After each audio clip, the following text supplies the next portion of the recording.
You can still buy a house even if you don't have a ton of cash saved up by using this trick when you make your offers. And even if you do have some cash saved up, this trick can still help you to pay for some of those extra closing costs that you maybe didn't plan for while you were trying to save that up. So when you're going to buy a home, there are some costs that you're going to need to have. First of all is the down payment. And second of all is these closing costs. You have to pay closing costs to a lender, to a title company, and there's some costs associated with going through the transaction and being able to buy that home.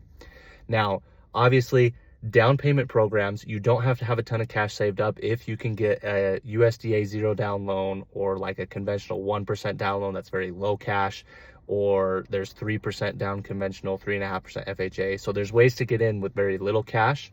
Some of them still require a little bit of cash on the down payment though. But as far as closing costs go, you can have this trick in your offer. You can write in the offer to have the seller pay your closing costs so that you're not coming with as much out of pocket, and you can keep more of your cash for your down payment instead. Now you can also use this if you do have the cash for the down payment and the cash for closing costs. You could still use this and use that seller paid closing costs to buy down your interest rate.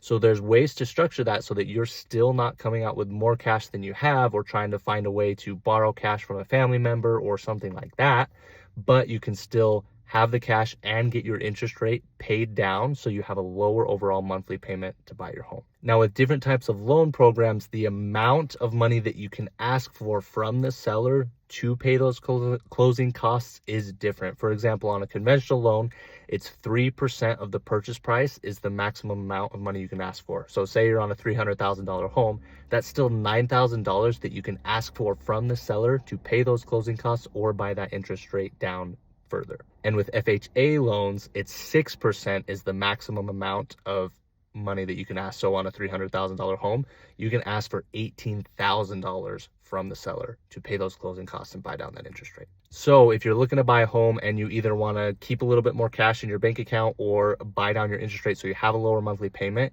use this trick when you're making offers. Get the seller to pay some of those costs so you don't have to come up with as much out of pocket, or you can keep that monthly payment a little bit lower where you want it to be.